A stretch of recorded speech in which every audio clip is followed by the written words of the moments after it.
Hello, and welcome, folks, to another exciting edition of Star Trek Discovery Commentary with PJ and Starfleet Boy. Yo. Wow, calm down, Starfleet Boy. I have no memory of this episode except for the baby head that you reminded me of last week. All I can remember is, remove the paint, mister. Alright. Let's queue up our copies. We're gonna do a 3-second countdown, and on go we play from the recap, beginning of the recap. You got it. All right. 3, 2, 1, go. Brooklyn Discovery Ukbach. Yep, Michael we are in Burnham. sync. Ash Tyler. We're at 10 seconds, 11 seconds, 12 seconds, 13 seconds, 14 seconds, 15 seconds. Hello, Stress Free K. Hello, Blue Spark. Even though I was already talking to you in the chats. I've left the chat, though. So now you have to just hear me here. We modified Voke when we didn't have to. I'm gonna activate a Klingon Viper and I'm just kill me.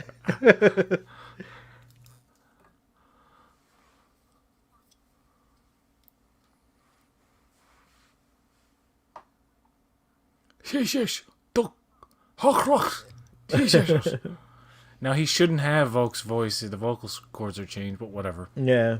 Because there are other points where he sounded human when he spoke Klingon. But he didn't have the echo, like the big echo that occurs because of their huge heads that are now retconned. We'll see that now. It's so pretty. Another Burnham, breathy little. Oh god. Oh, I forgot about this scene. That's a pretty scene. That was in the trailer. But it's an overlay. That's not a sensical image. With it, perhaps any chance for any relationship with my brother Spock. I get it. That's supposed to be Spock's shuttle speeding away. I just realized that.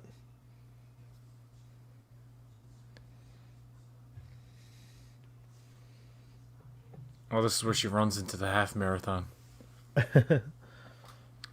Attention, people running. Get the fuck out of the way. Why does it do the, like, off and on lights during a marathon? Wouldn't that be, like, disorienting? Hey, Jill, we're at... Well, one thing I've learned from this show is that it is incredibly insensitive to light-sensitive people like myself. People, it's true. Oh, whoa. 2 minutes, Jill. We're at 2 minutes 16, 17, 18, 19, 20. Let me know if you need a fine-tuning.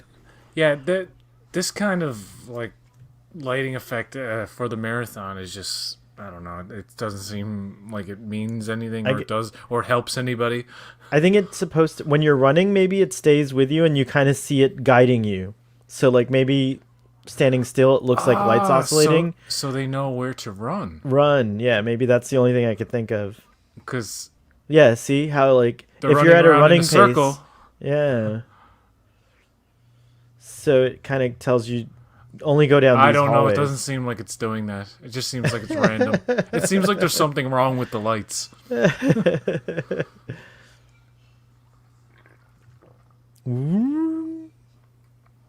It does seem like there's something wrong with the lights. Time again, please. Oh, time. All right, hold on. 3 minutes, 17, 18, 19, 20. 3 minutes, 21, 22, 23, 24.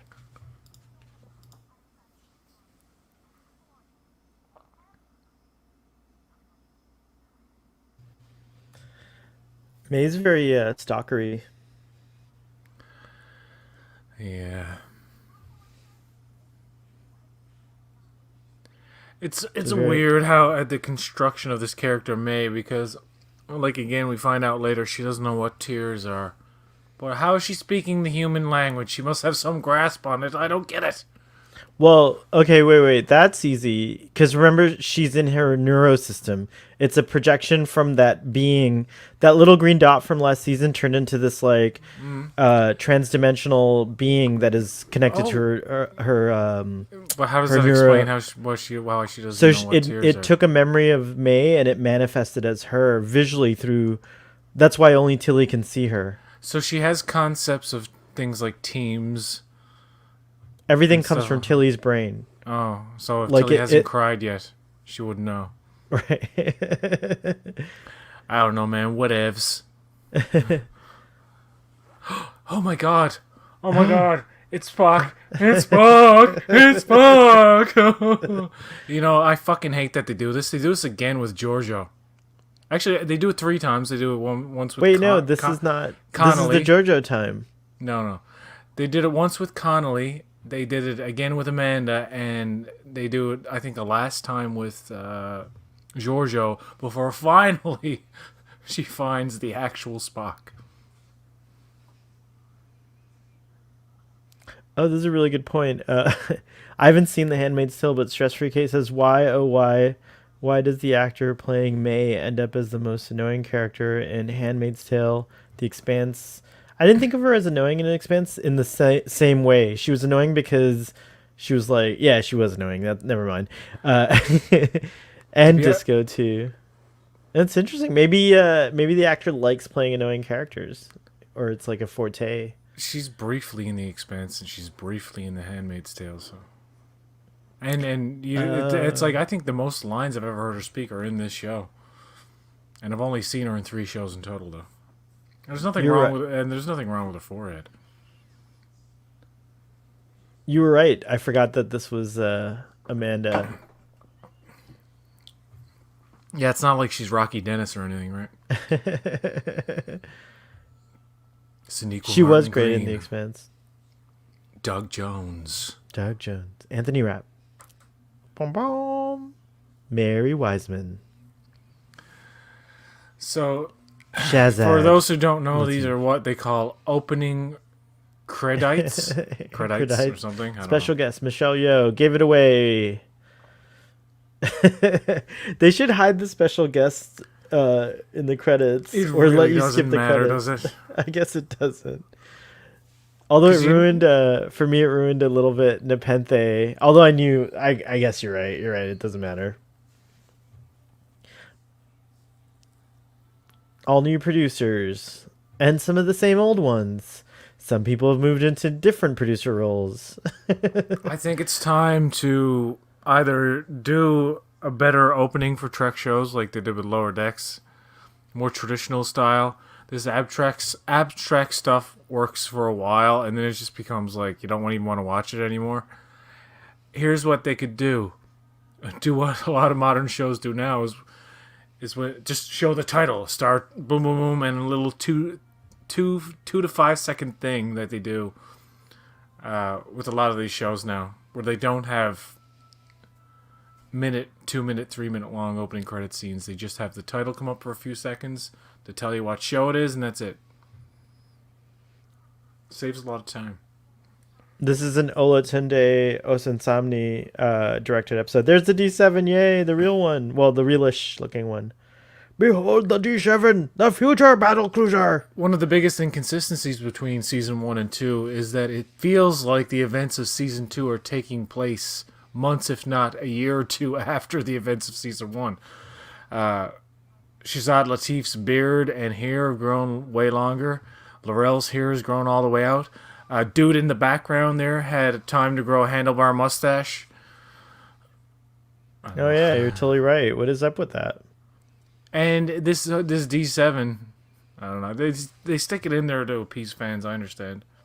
Well, that's an interesting observation. I never noticed that before about the time. It doesn't.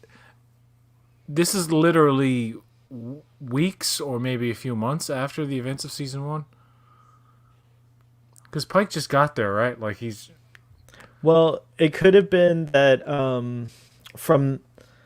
It could have been that because the last time we see Ash Tyler to the ceremony where they give them the medals could have taken months.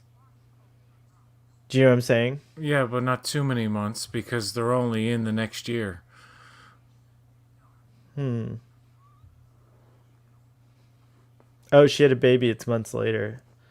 Yeah, there has to be. I'm sure it's between the award ceremony. Before the Unless award there's a ceremony. huge jump between episodes 2 and 3 or 1 and 2 or something. Yeah, that could be it too. Since we don't get Captain's log with star dates, we can't really tell. Remove the paint, mister! And Colshaw is secretly like, oh, they've fallen for my elaborate, convoluted fucking plan. Like, he couldn't smudge some of that makeup somewhere in the fucking room somewhere, you know what I mean? He had to have Tyler wipe it off and wash it in the water. Wait, stress free K. I think Jill's talking about Laurel having a baby. Do we know the Klingon gestation period? Well, it's months later from the time of conception, sure, which was way back in the beginning of season 1. So You're right. there's already been months and months that have already passed since she's been impregnated. Oh wow, you're right. And the fact that the baby is so young in this episode, when you see it, it's like,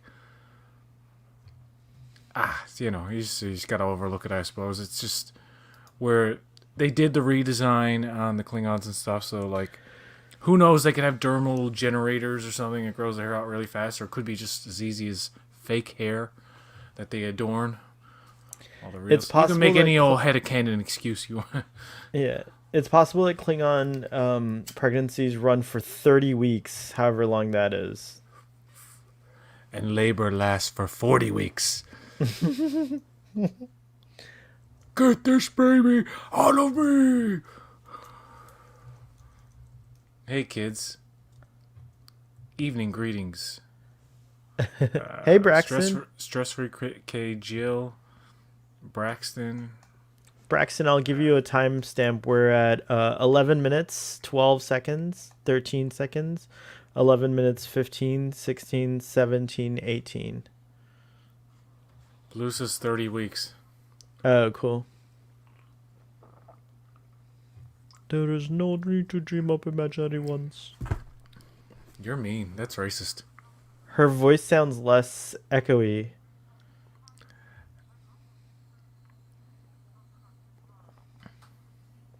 You're right. You can totally tell that Laurel no longer has that huge thing. That's very interesting. It's a redesign. It's totally a redesign. And you know what? I'm serious. If they had to go into season 2 and all of a sudden the Klingons just looked like they were supposed to, I would not have opened my mouth to complain. I would not have said, oh, well, that's a continuity, blah, blah, blah, blah. I would have been like, you fixed it. I'm going to leave it at that. I won't say a word. But they went halfway there. There are some Klingons in this season. One in particular played by Glenn Hedrick in the season finale, which looks really fucking good.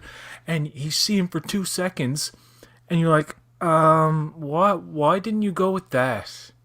Like, why are you saving the best Klingon makeup for a 2-second shot of one dude when you had Handlebar Mustache in the background in this scene, who looks awful, by the way. The Klingons in this episode that weren't redone, the old, like literally the old masks from season 1. I don't know. I forget the name of the house, but it's Laurel's house, but House Mokai. Yeah. Mokai.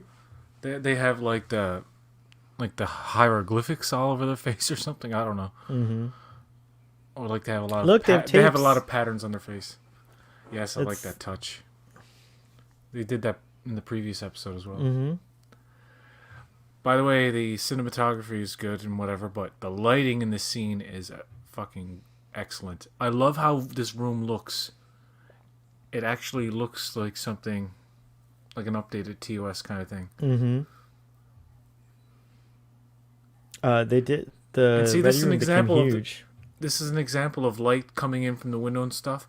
But guess what they're not doing? They're not doing this J.J. Abrams like flashing a mirror behind the camera to get weird lens flare all the time, which they do later when they have all that window effect of like will they'll be standing There's by that window, and then like for some reason like there's lens flare all over the place. You're like, why? there's an interesting thing they said here about 2D communicate, like using screens instead of holograms. There was a reason, like for security or something like that. I forget. I appreciate the fact that they're using real screens and like Ed's Mount is it like looking at someone physically on a screen here. The only problem with not using, I guess, better v what's the AR augmented reality screens would be better suited for things like this because what happens is when you use the old fashioned LED or even like fucking high end stuff that they're using here, that dude who was just talking to Pike has a different color uniform in my eyes. So like the colors and just the saturation never matches. The same thing with anytime the movies did like a real screen, it always everything looked so off to me. And the only way everything looks good is when they actually, do the green screen imposing of the other person because it's a filmed image against a filmed image. So in my mind, what you're seeing, what Picard is seeing when he looks at the screen on the Enterprise D, is a resolution that is indistinguishable from the naked eye. You know what I mean? As opposed to an LED screen that looks like doesn't look real or realistic. It looks like a modern screen that you're looking at. Which obviously, in 10 years, we're going to have these like 8K resolution screens that are going to be like Your eyes as real as it gets. It's going to be holographic aided or something because your eyes already can't see past 6K, from what I understand. Now, see, that's a misconception. See, what happens is when you get the highest possible resolution of a screen that you're looking at, what that means is no matter how close you get, say like at 4K, I can get close to a 4K movie, and I look really hard, I can see the pixelization, right? But like really look. 8K, maybe not. Maybe you just see grain or like the film grain that they use. But when we get to a point where we can film things digitally without any kind of grain over it, like even the best resolution is grain, right? It will look indistinguishable from reality in terms of color and the way it looks. But say, like me, colorblind person, will always see that difference, that shift. If you were showing me a screen with a real person on it, next to the actual person in the same proportions, like an 8K or more could like trick you almost, you know what I mean? Like Michael B. Jordan in Love, Death, Robots. Right. But yeah, I know what you mean. Like our vision is only so fine. It's like these 120 frame per second films. Like Gemini Man is a high frame rate film, and people are like, what's the point? Our eyes only see so much anyway. It's just the high frame rate is to eliminate blur. I mean, yes, it doesn't look. It looks like high end video, but at least your eye can follow all the action. That's why I went to see the Hobbit films in 60 frames per second, because there's a lot going on every frame, and there's no judder effect. 24 frames per second, if they're panning across the landscape and you're watching it on a big screen or a TV, there is a judder effect. It's not smooth. It's just 24 frames. But when you do it, when you have it in a high frame rate, you ever set your TV to that motion smoothing or motion enhancement? No, I've never done that. That's a cheapened version of that where like they fill in the frames to make it look smoother, but it's really just it's not. You're seeing a manipulation there. Like if you see people moving fast and you have it on that motion smoothing, you will see like digital boxes and pixelization because it can't fill in the blanks fast enough in certain spots. But if you go on YouTube, go on your HD or 4K TV, look up Gemini Man clips, the ones that are actually in like extremely high resolution. This is interesting. And a high frame rate. Mm-hmm. Did you just interrupt me? No, go ahead. Sorry. No, sorry. I just have to finish this point. you will see the difference between motion enhancement and actual high frame rate that actually lets your eye, even though it's too fast for your eye, it lets your eye see specific action more clearly.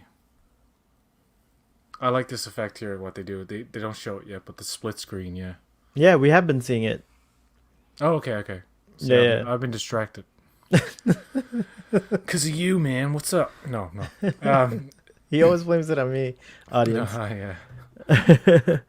uh, But that is a great design choice. Did they actually build fucking like a whole set for just that couple of seconds of shots, or like is that an? I wonder if that's an actual. I think it's a composite.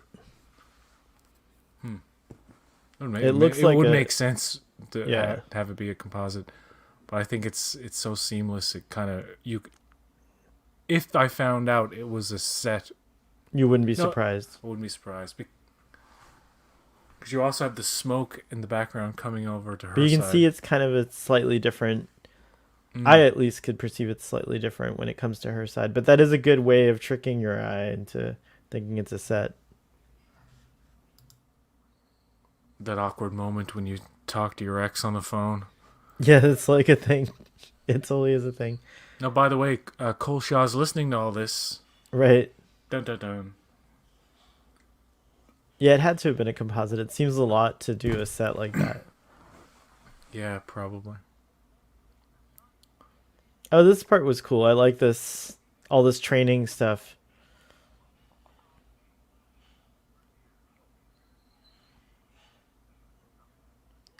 That shot was accomplished with May running over to the other side while they were panning, Oh, is that right? and under everybody. Yeah. I don't know that for a fact. I just know that when in things where they've done similar things, that's how it's done. What was another example of that? I can't remember. Jill, I read your comment about Core, and I feel sad about that too. Because he plays everyone else in the house.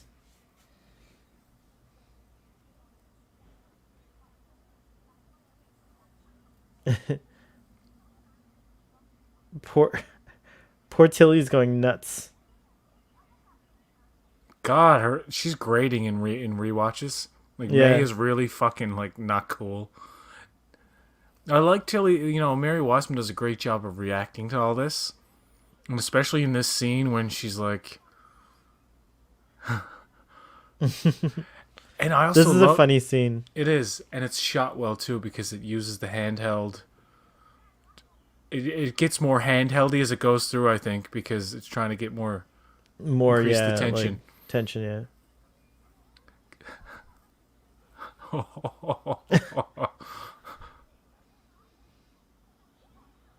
Oh, shit.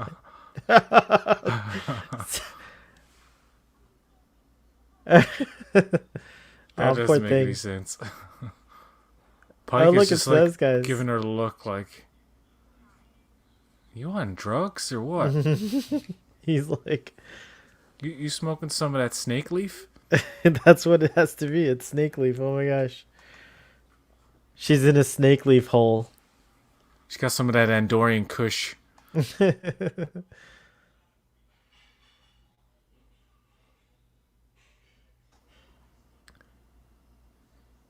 It's like, wow, it's funny. This paint hasn't come off. I wonder about this. It's like in his skin cells.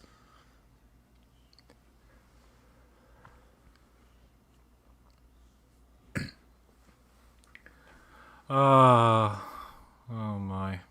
What happens? Oh, this is the scene. This is the scene coming up, and it's like Klingon family drama stuff, but it's just I don't know, the Mokai Klingons, who I didn't mind in Choose Your Pain, but like when they're given like dramatic heft like this and this whole thing, it's just too much makeup, dude, for an actor to effectively work under. Given the fact that the species itself doesn't need that much layering.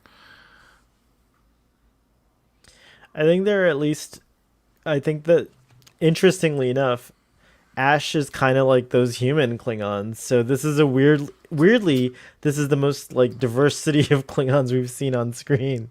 We see like Laurel, who kind of looks like the TNG ones. We see Ash, who looks like the TOS ones, and we see like these guys who look like the Disco Season 1 Klingons. So it's kind of crazy. Like it's kind of what I want, but not in this. I want to see it in Picard or like Disco Season 4 or something like that.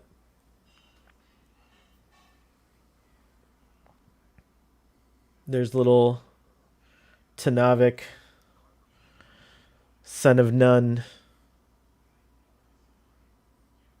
Well, Vogue. So she was hiding the baby. I forgot about that.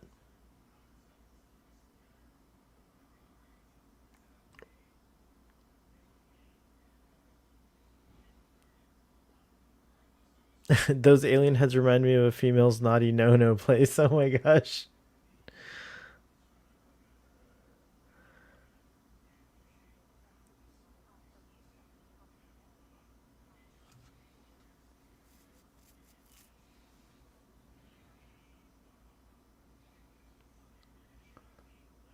So she didn't carry it. Mmm. Which is a way of explaining why we didn't see that she was pregnant last season. Yeah, there you go.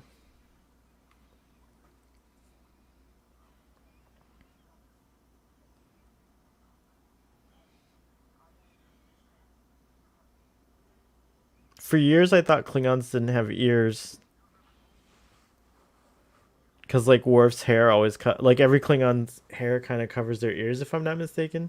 Hmm. Previous to this. Well, you've seen them in TOS. No, I'm sorry. I meant like all Oh the yeah, other yeah. stuff. Yeah. Did Krug have ears? Let me look it up. General I don't Chang think had so. ears. Oh, you're right. Never mind. Were they little holes like that? I can't Ish. remember. Let's see. General Chang. Oh, wait, I have his image. He does. He totally has ears. Never mind. I saw ears before. He has like normal human ears. Do you not hear the chimes at midnight, Captain?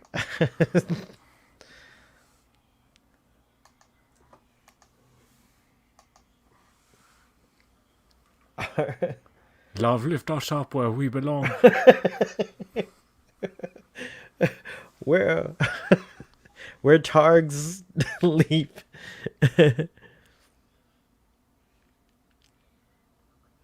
I understand why they needed this kind of stuff to wrap up their whole thing. Give it some closure. This conversation is essentially just like a way for them to air out their grievances. Yeah. And to get some kind of resolution for each other. And then, of course, Cole Shaw's like, I have your baby.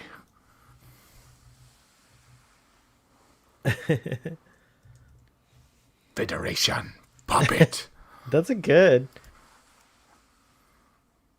Have you ever done a reel? You should do auditions for voiceover. Voiceover is hard to get into, but if you get into it, you're like solid. Mm. You got everything you need. Don't encourage me. That's what friends are for.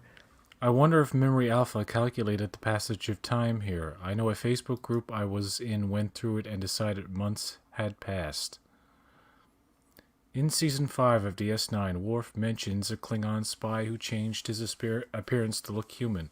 I thought Disco writers made that up, but the DS9 writers did it first. TOS did it first, actually, didn't they? Yeah, but they did Trouble it. with Tribbles? Yeah, but it was weird because Klingons kind of looked human already. Yeah, it's like scrub the makeup off. Yeah, there you go, basically. human. Like fix the eyebrows. They had kind of had ridges or whatever, but yeah. It was Trials and Tribulations where I think Worf mentions it, referencing the actual things that happen in the episode. You know, all the stuff that Discount Amy Adams here is talking about is just like it's necessary. I get it. She has to establish that Spock believed this angel was real. He saw it when he was a kid. And it really means something. And then Burnham's like, I see the same thing. It's like, oh, what a coinky dink. And yeah. And everything about the Red Angel was kind of intriguing as it was going along. They didn't really. I don't remember how they resolved it, but it was like weird. They dropped something. I feel like there's a big. We'll find out, I guess. But Trials and Tribulations, was that season 5? DS9. I believe so. Or season 6. I think that was. Well, then there must be another episode that Troub- Braxton's talking about. No, it's in season 5. Trials and Tribulations. Okay. Maybe that's a episode you're talking about, Braxton. No, he didn't. No. Fuck, I think I know what he's talking about. I can't remember right now. If Father was here, he'd be like, well, actually, it was this episode that aired on this date in 1990 something. And we talked about it on Text Trek number 427. Yes. And if you want to check that out, it'll be in the link.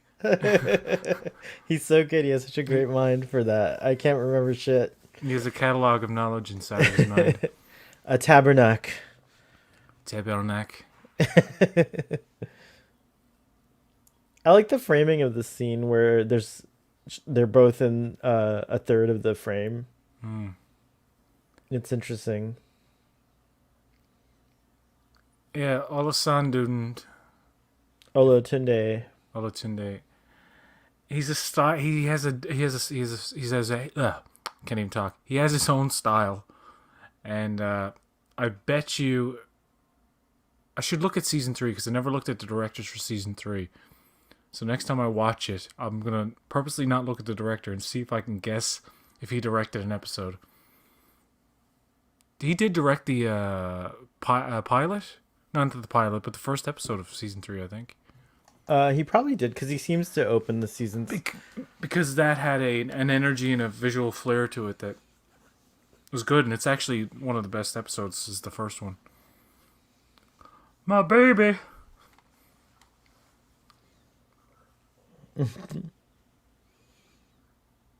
Oh, you put the little paint on. I don't like that. Like head. when he puts the finger across the face, it's like, dude, you got claws, dude. You gonna scratch him? Oh yeah, Laurel's not having that. She's like, oh, why'd you got to be a hologram?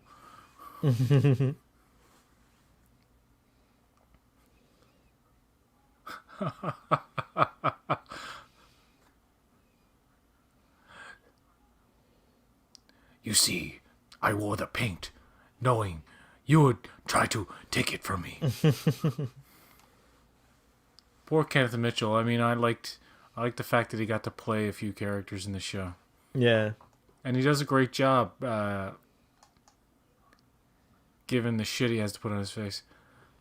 But, however, Cole Shaw, at least it's too much with the.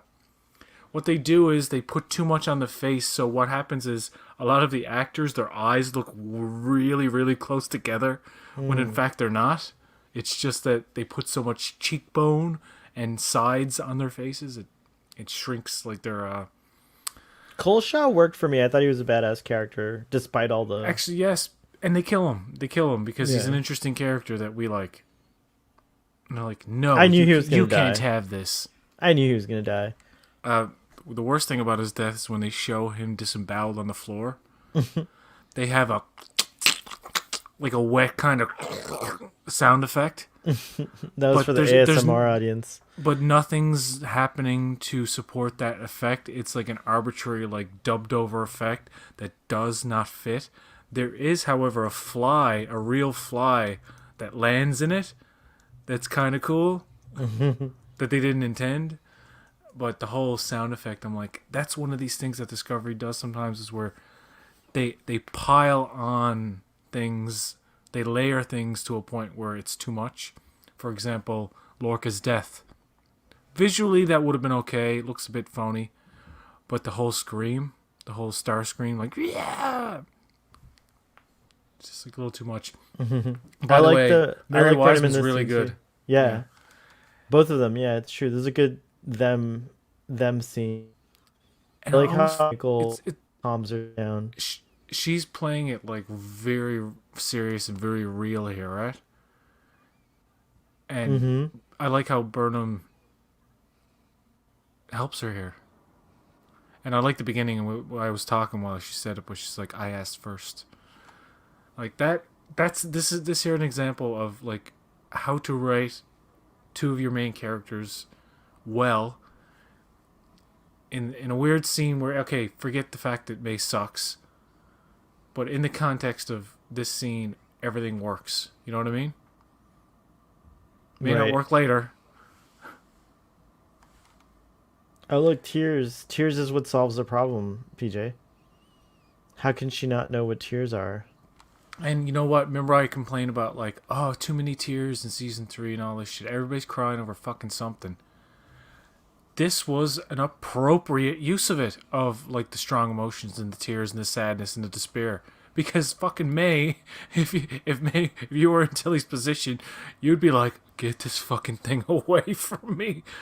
Like I can't stand this bitch. Yeah, I would have cried a lot longer ago. I would have been throwing things at it. Yeah, I would have been putting myself in space dock. Eject.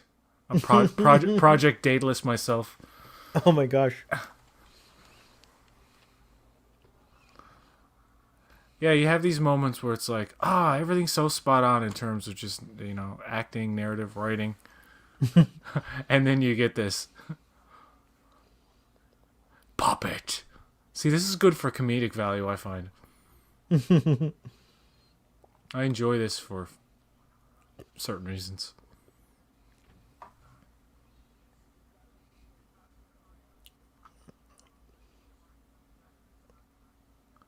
I like that line. Oh. I don't like that. I don't like Did you children. just toss I don't the like baby? children. I know he jerked it. He wasn't gentle with it. I don't like when they fucking put infants or It's not a like real young infant children. though. No, listen, man. What do you mean it's not a real infant? None of them are real. Yeah, that's what I mean. It's okay with me because it's not real. Well, watch them and get to episode 5 and tell me. Yeah, also I think you- it's okay with me because it's not real and it's a Klingon baby. I'm totally not connected to it. Oh my god, dude! I know. You just revealed yourself to be a huge racist against Klingons. Yes, I can't help it. I don't care if the baby dies. It's a filthy It's gonna Klingon. take me until it's Klingon gonna take bastard baby. it's gonna take me until Star Trek 6 before I realize it and turn my ways around. Yes. During this time No, period, but- I'm terribly prejudiced. I would say. I don't like Against any situation Klingons. in any movie or film where infants, and I think anybody would agree, where infants and fucking young children are put in danger. I think Like that episode of Love, Death, and Robots, I found one of those, the subject matter, to be very disturbing.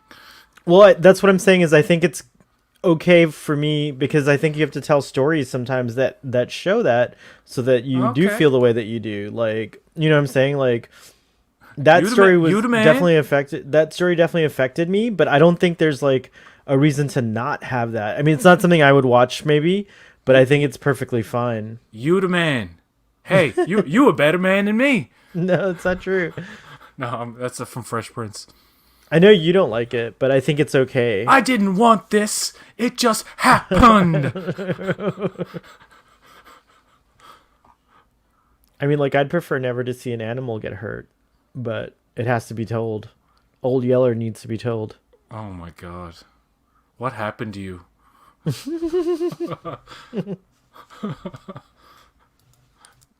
Your heart has grown cold.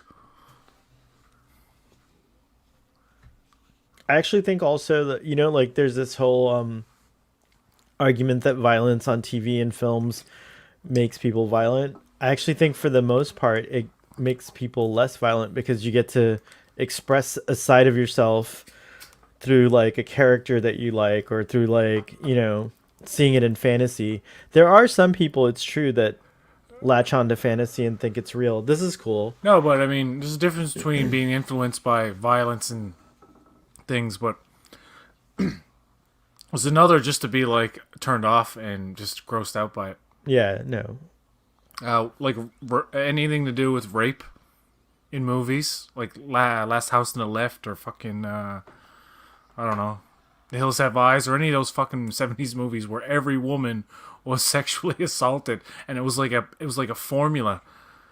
That kind of stuff just fucking wears very thin for me. Yeah. Giorgio's back. Nice entrance. Yes, she put him in a bubble. And then they burst his bubble.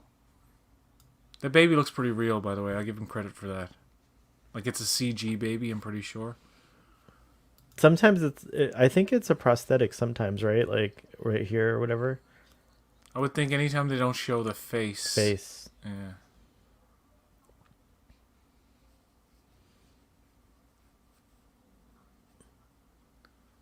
Children are parasites. She's so right.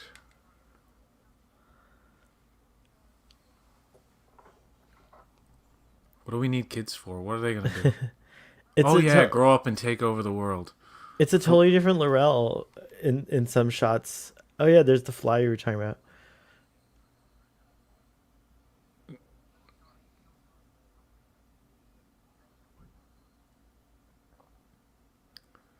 Yeah, it's true. Stress free K.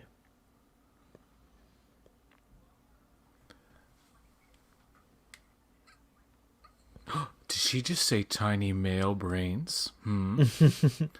Anti-male alert. No. It is an anti-male thing. Actually, you know what? That line makes sense in the context of the story because Laurel is constantly being fucking, or probably throughout her whole life being talked down to or meant to feel inferior to the male counterparts. Yeah, Klingons seem to have like a patriarchy. Yeah. I mean, in one episode of TNG, they specifically say women shall not serve on the council. Now, that may not be something that stayed throughout history. That might have been like a new rule where they're like, yeah, we were woke for 200 years, but now we're gonna be like, fuck, you can't be on council anymore. And Starfleet's like, you can't do that. That's wrong. And then they're like, what about that time you said women can't be captains? It's like, we learned our lesson, goddammit. Yeah, it is kind of interesting.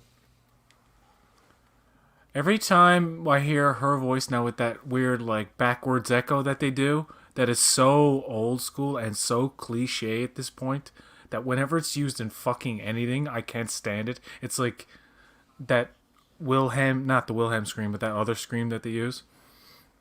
The TIE I mean, fighter I don't even scream? like I don't even like the sound of TIE fighters now.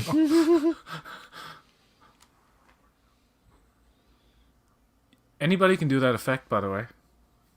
It's such a simple effect. They do it a lot in Tenant. Do they? With the music. Yeah, the music. They do it musically. Oh, okay. Here we go. You're getting flashbacks. You're getting little... They're figuring it out.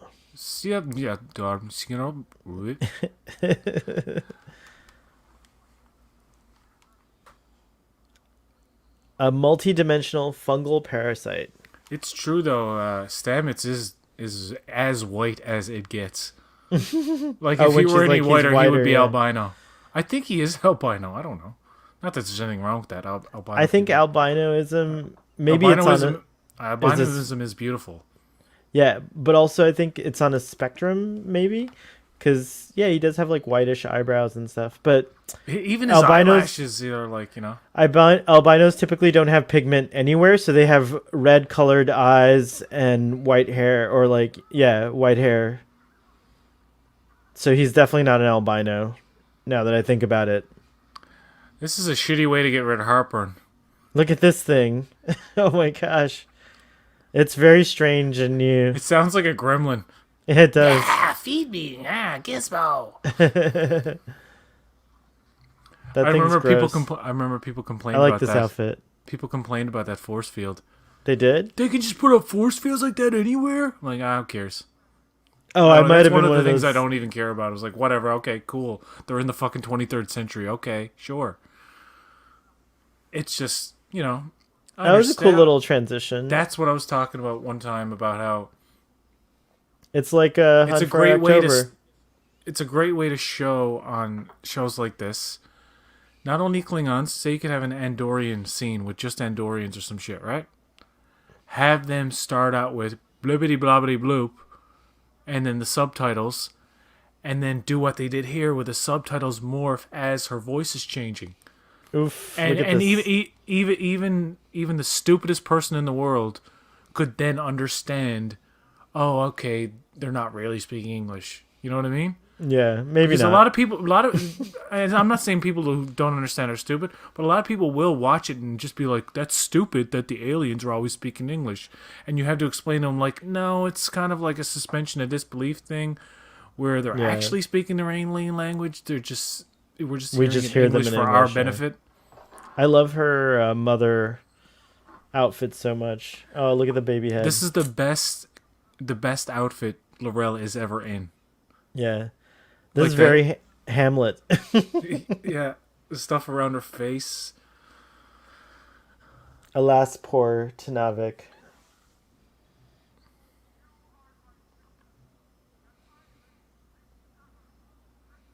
And they're all like, "Mommy, we love you. Give us kisses."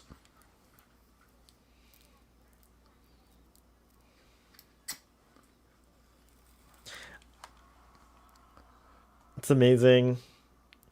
I cannot wear contacts like that. I just looking at her contacts, I don't think. Oh, Lady Macbeth too. Yeah, it's very Lady Macbeth. Oh, here we go.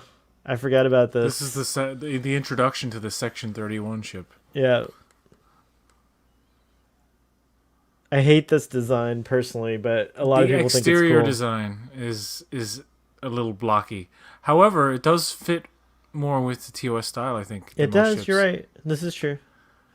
They I'll give you utilize the that. Shenzhou set decently, I suppose. Mm-hmm.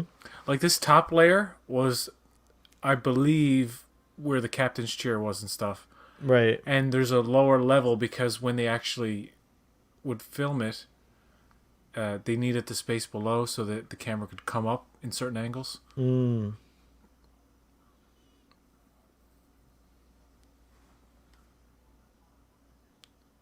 Star Trek Discovery will be synonymous with black wardrobe, but How very does he know good what Section stylish. 31 is? How does Ash Tyler know what Section Dude, 31 is? everybody knows who Section 31 is in this time.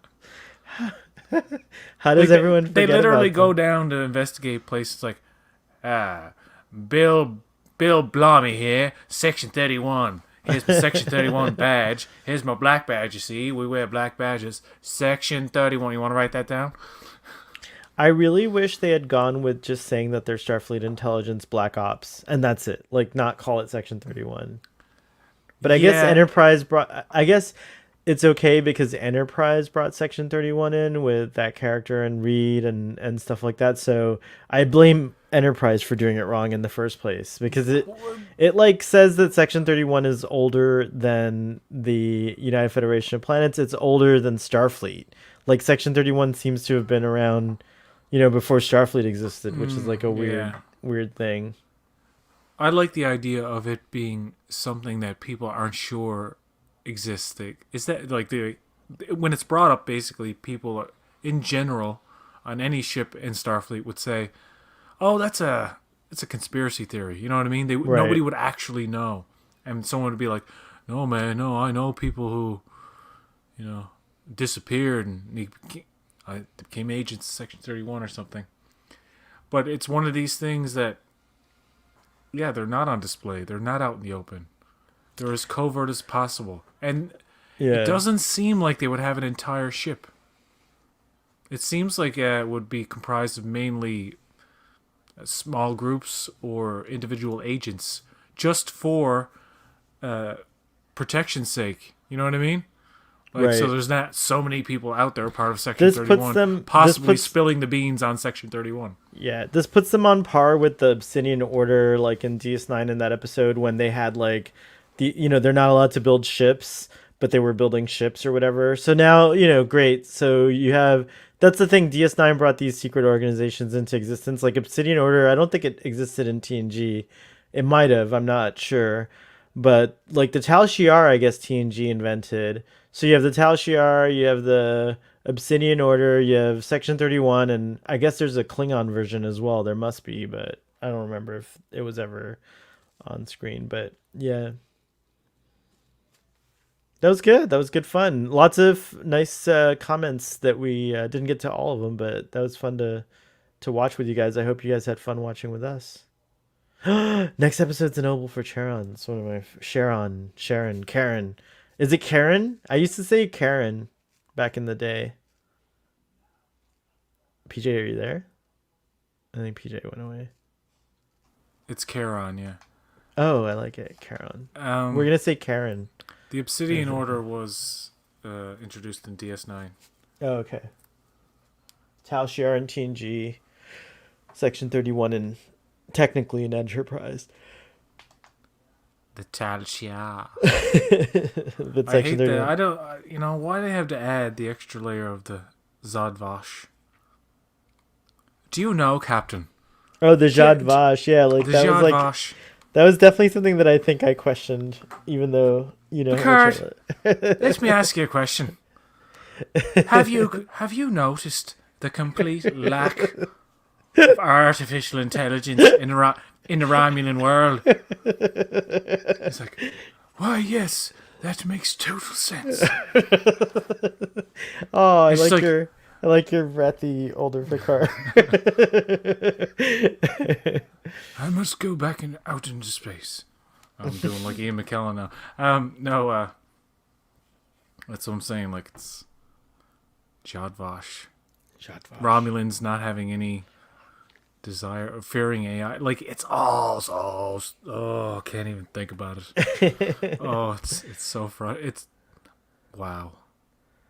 Yeah, Laurel's headdress does look amazing, or did look amazing.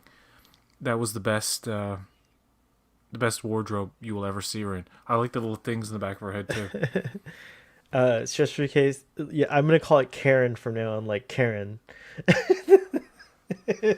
An obol for Karen. Every time I see a Karen at the store now, I'm gonna be like, would you like an obol? Who wants to see Laurel guest star in Strange New Worlds? I do. Do you think you'll ever see Shazad Latif back? I think we will, if he's interested. I mean, I feel like I don't know. He might not be interested. He might have moved on. I think Georgia was gone when she was brought back in time. I think she may have been brought back to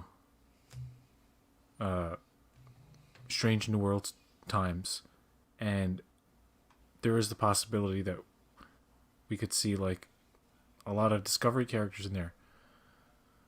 Nana, hey, goodbye, could be there. No, how could she be there? She didn't die. No, she stayed on the thing, right? Yeah, she stayed on. She went back to Barzan with the crazy doctor in season 3. Barzan. That rhymes with Tarzan. Yeah. Yeah. All right. Well, that was fun. That was fun. I saw a snarky comment from Blue. I guess he's still not back, but I like that technical stuff, Blue. Let PJ ramble. It's his channel. Where's this? I'm gonna look for this comment now. It said, "Wait, hold on. Let me see if I can find it." I like burn him in the scene. It's like, LOL. Where's it to? wait, it's like way up there. I don't know if it lets us see that far. Oh, I'll come back to your commentary here. when you stop talking about boring techie stuff. LOL.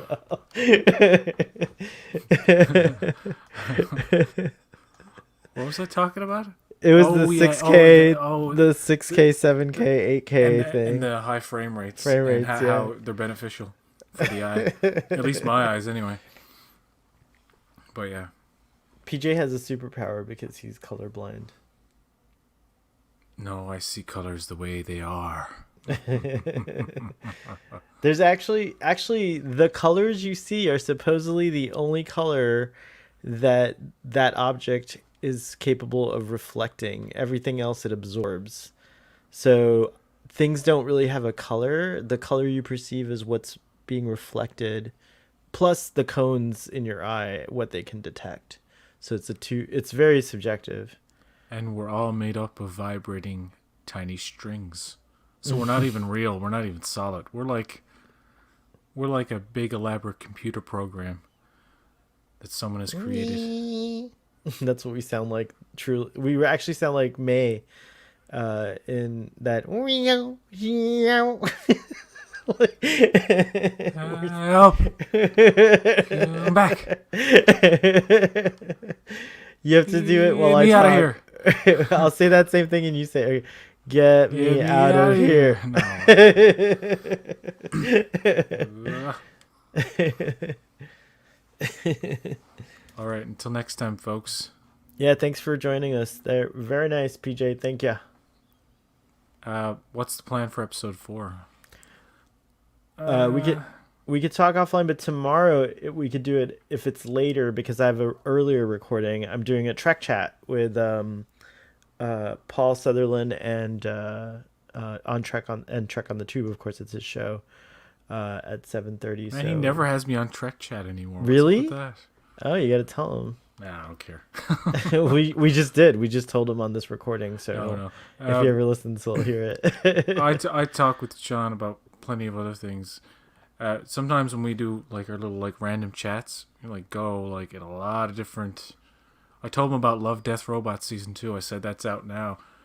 I said check out the animation on the Michael B. Jordan one because it fooled you. I said. He's gonna watch. And he's like, that animation sucks. Starfleet Boy can't tell. No. He's an animation connoisseur, and I think this is Love, Death, Robots is the perfect example of like what true artistry CG. I mean, just imagine if you had a series with some of the quality of that animation. I mean, it takes a long time to even do those shorts. Yeah. Like the one that's 18 minutes long with the dude that keeps healing and stuff, and like the violence that's in that. It's like, oh yeah, shit. Yeah, Snow. That's our little after discussion recommendation. Go check out Love, Death, Robots season 2. I think season 2 is better than season 1. My favorite one is the one with the giant. That's all I'll say. I was just so surprised by that one. It was so surreal, but yet so grounded in reality. It was so weird. However, the one thing about that, not to give anything away, but nobody talks about the smell. It would be horrendous to be around that thing. Yeah, especially later on. Everybody's kind of like into it, and it's like, ugh. It's really gross. I remember watching. I'm like, oh, this is fucking disgusting. But the animation is fucking amazing. It was an interesting twist on Gulliver's Travels. I guess is what I have to say about it, and that's what I like. Gulliver's washed up. All right, check it out. Thank you, folks. See ya. See ya.